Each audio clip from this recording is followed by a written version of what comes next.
Gospel according to St. John, the 21st chapter. Glory to you, O Lord. When they had finished breakfast, Jesus said to Simon Peter, "Simon, son of John, do you love me more than these?" He said to him, "Yes, Lord, you know that I love you." And Jesus said to him, "Feed my lambs." A second time he said to him, "Simon, son of John, do you love me?" He said to him, "Yes, Lord, you know that I love you." Jesus said to him, "Tend my sheep." He said to him the third time, "Simon, son of John, do you love me?" Peter felt hurt because he said to him the third time, "Do you love me?" And he said to him, "Lord, you know everything. You know that I love you." Jesus said to him, "Feed my sheep. Very truly, I tell you, when you were younger, you used to fasten your own belt and go wherever you wished. But when you grow old, you will stretch out your hands, and someone else will fasten a belt around you and take you where you do not wish to go." He said this to indicate the kind of death by which he would glorify God. After this, he said to him, "Follow me." This is the gospel of the Lord. Praise to you, O Christ. Please be seated. I've told you I grew up in Pennsylvania, and I went to a small rural church for most of my growing up years. It was a great little church. There was no center aisle. These two sections were squished together in a large center section. And over here sat the Hoys. My uncle married into them. And over here sat the Schaefer clan associated with the Hoys. And over here in this section were the Gutshalls and their 9 children. And over there were the Evans. And that was my section of the church. There were a few other families who had come in later, and well, they were stuck in the front because there was nowhere else to sit. It was a very routine church. On Sunday morning, my father would drop us off, and my mother taught the little kids in Sunday school in the nursery, and we all went to Sunday school, and upon being released, we would go screeching and squealing out the doors of the education building and run around and play until shushed by our mothers. We were herded into the little stone church for worship.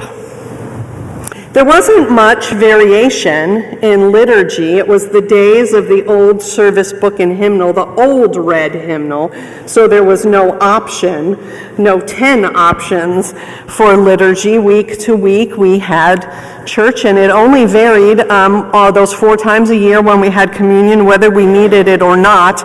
And once in a while, on a Sunday night, we would all gather in the basement of the fellowship hall for some fun and games, maybe a potluck dinner, or maybe the annual church talent show, or maybe somebody arranged for a special speaker to come and talk to us. One year, the Gutshalls, with their 9 children, they invited a choir to come, a choir from the Teen Challenge Center in Raresburg, Pennsylvania. I'd never, ever experienced anything like that in my life. We were a tiny country church. We knew how to worship with our hands folded, our backs straight, our faces sober. We were Lutherans, and here were men, grown men of all colors and ethnicities.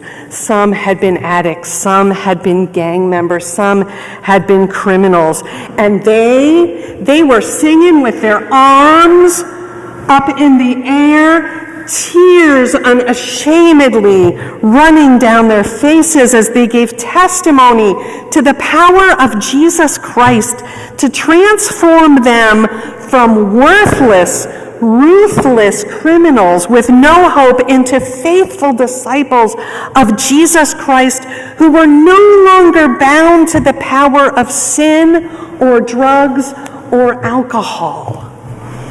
Now, I'm not here to promote that particular brand of Christianity. However, it was amazing to me that the philosophy behind this addiction treatment was that you don't just remove an addiction from someone without giving them something to cling to, and the something they were given was faith in Jesus. And that, for me, was my first realization at about 12 years old, that the resurrection that I'd heard about from the pulpit has real and good and life-giving consequences in our world.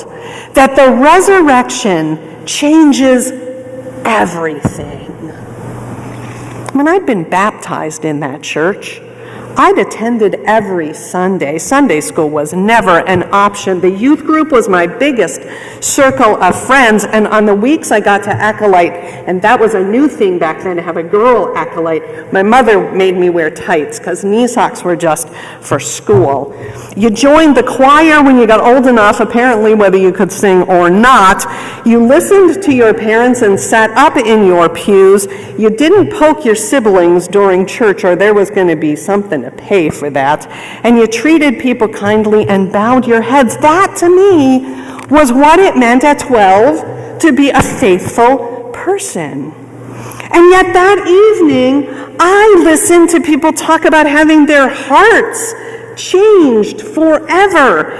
They used words like transformation and repentance, and I thought only preachers used words like that. They talked about faith as a living thing accompanying them throughout life, not just something you did when you put your tights on and were sitting in front of the congregation.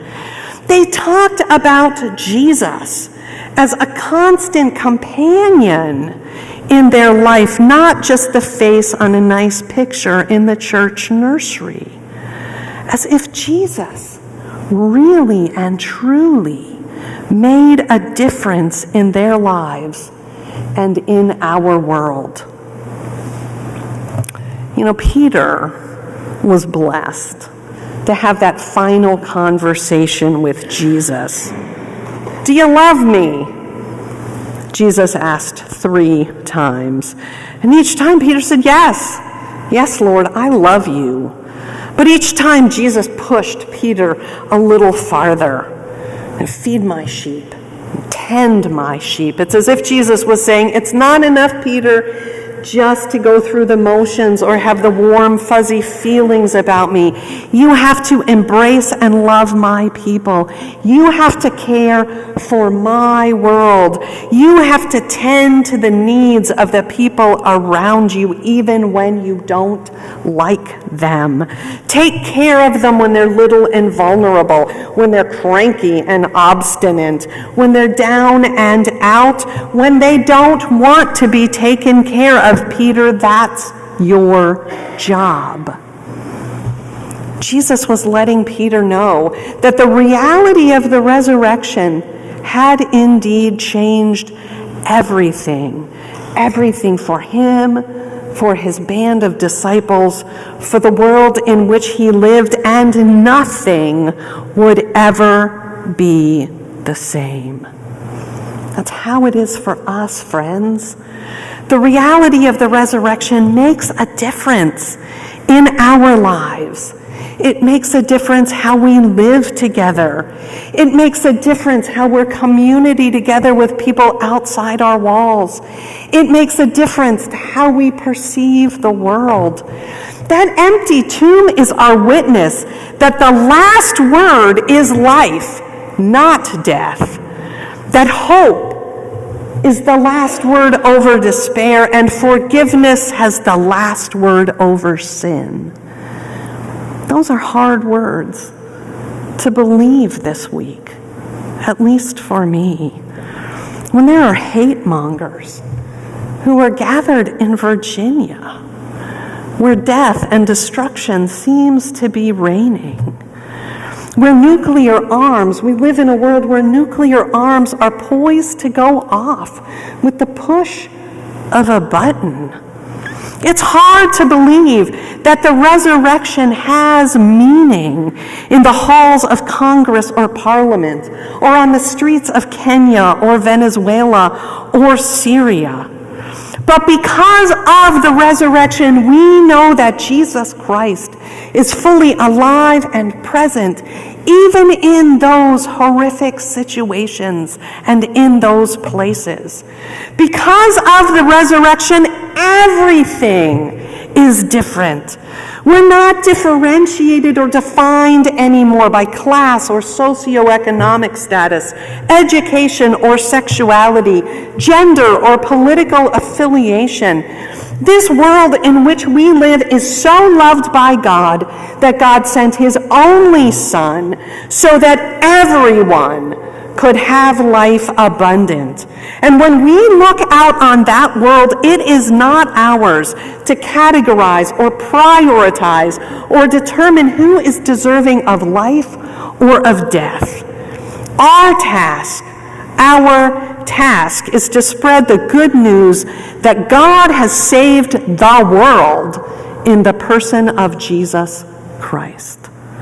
When humanity chose to put Jesus to death, God would not allow God's all-consuming love for the world to be undone by one death.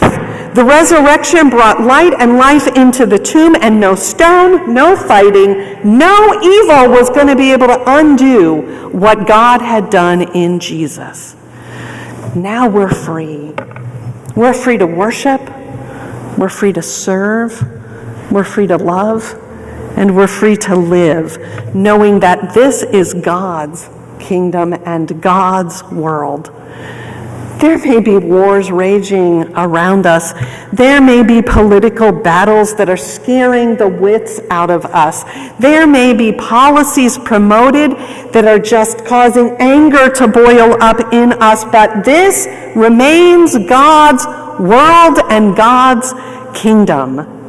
We are resurrection people who testify to the steadfast love of Jesus Christ with boldness and with courage, because for us and for all that exists, the resurrection changes everything. Amen.